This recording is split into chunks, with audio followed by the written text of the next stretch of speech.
Right, we're now on day 6 of what is rapidly becoming the most dangerous Middle East conflict in decades, and the situation is deteriorating by the hour in ways that should terrify anyone paying attention. Israel has begun what it's calling a broad-scale wave of strikes against Tehran. State media reports that Jomhuri Avenue, a major street in the Iranian capital, has been hit. Not a military installation on the outskirts, a major street in the heart of the city.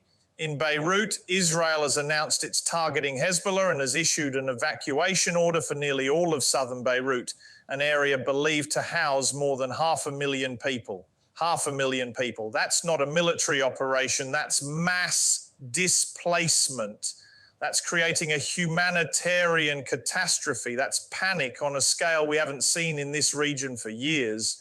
Meanwhile, Iran is launching strikes that multiple Middle East countries are desperately trying to intercept as dawn breaks on the war's 7th day. And satellite images suggest Iran isn't just firing missiles randomly. They're conducting a systematic campaign to degrade air defenses by destroying US-made radars that detect missiles and drones across the Arabian Peninsula. That's strategic, that's calculated, that's dangerous. And President Donald Trump has made it absolutely clear when asked about timelines. He has no time limits on how long this war could go on, no time limits. Defense Secretary Pete Hegseth says the war has only just begun, only just begun. Let that sink in for a moment. After 6 days of devastating strikes, thousands of munitions dropped, a sunken warship with 80 dead, regional countries under attack, sports stadiums destroyed. And we're being told this has only just begun. If this is just the beginning, what does the middle look like? What does the end look like? And does anyone actually have any idea how to end it? Let's start with Israel's broad-scale wave of strikes against Tehran, because the language matters enormously here. Broad scale, not targeted, not surgical, not limited, not precision. Broad scale means hitting multiple targets across a wide area simultaneously. Israel is striking all over the Iranian capital at once. Jomhuri Avenue, a major street in Tehran, has been struck, according to state media.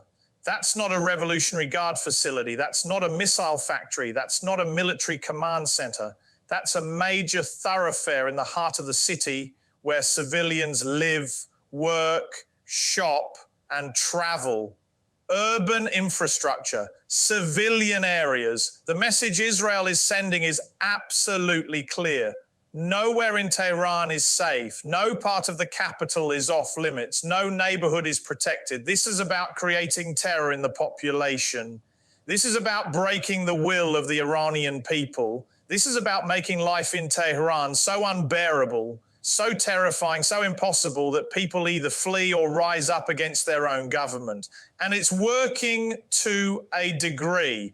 Reports from inside Iran, difficult to verify because of internet blackouts, but consistent across multiple sources, describe panic in the capital, chaos in the streets, people fleeing Tehran if they can afford to, families hiding in basements, the sound of explosions constant and terrifying throughout the night, roads clogged with traffic as people try to escape, hospitals overwhelmed with casualties, power cuts, water shortages, the infrastructure of a major city being systematically degraded by relentless bombing. This is what broad-scale wave of strikes actually means on the ground. It means terror, it means suffering, it means ordinary people who have no control over their government's actions, paying the price with their lives and their homes and their security. But Tehran isn't the only place experiencing panic right now, is it? In Beirut, the situation is somehow even worse in its immediate humanitarian impact. Israel has issued an evacuation order for nearly all of southern Beirut, nearly all of it, an area believed to house more than 500,000 people being told to leave immediately. 500,000 people. Think about that number for a second. That's the equivalent of evacuating the entire city of Liverpool in the UK, or Atlanta in the US, or Lisbon in Portugal. Where are 500,000 people supposed to go? How are they supposed to evacuate in any kind of organized or safe manner? Do they have transportation? Do they have fuel for their cars? Do they have somewhere safe to flee to? Do they have family in other parts of Lebanon willing and able to take them in? Of course not. Most people don't. Most people will be sleeping in schools, in parks, in cars, on streets. This isn't a humane evacuation. This is creating a humanitarian catastrophe of staggering proportions. The report says this raised fears to a new level, and that's putting it mildly. This is mass displacement on a scale Lebanon hasn't seen since the 2006 war.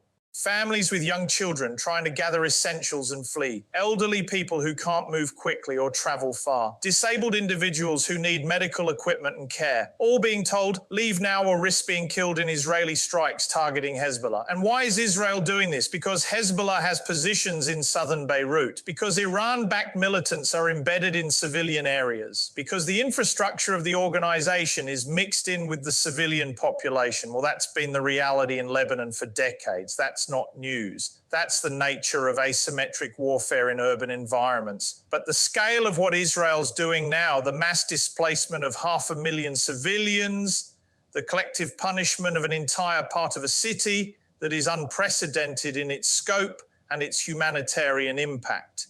And while Israel is pounding Tehran and displacing 500,000 people in Beirut, Iran is launching its own strikes across the region.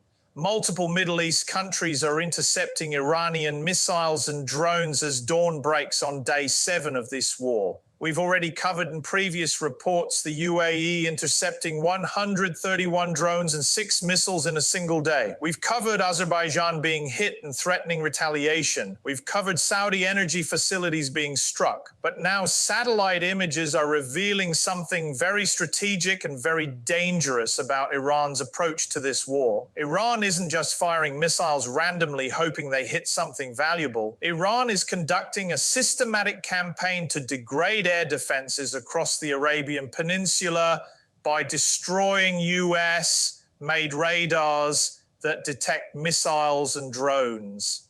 Think about what that means strategically. These radar systems are the eyes of the air defense network. They're what allows the Patriot missiles, the THAAD systems, the fighter jets, all of it, to see incoming threats and intercept them. If Iran can destroy enough of these radar installations, if they can create blind spots in the coverage, if they can degrade the detection capabilities, then future Iranian strikes will be much harder to intercept, much more likely to reach their targets, much more likely to cause catastrophic damage to oil facilities, airports, power plants, water treatment centers, desalination plants.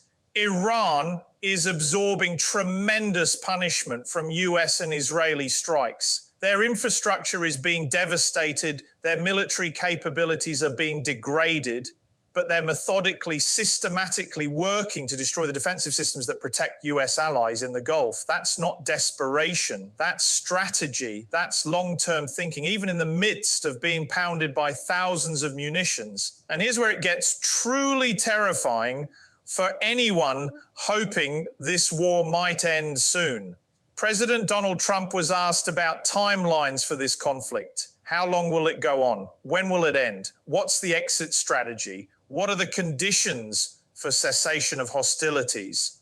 Trump's answer was as clear as it was chilling. I have no time limits. No time limits. This could go on for weeks, months, potentially even years. And Trump is saying he's prepared for that. He's not setting any deadline for achieving objectives. He's not establishing any conditions that would lead to ending the war. He's not offering any diplomatic off-ramp or negotiated settlement. He's simply saying, however long it takes to destroy this regime, that's how long we'll fight. That's an open-ended commitment to total war with no defined endpoint. Defense Secretary Pete Hegseth was even more blunt and even more ominous. He said the war has only just begun. Only just begun.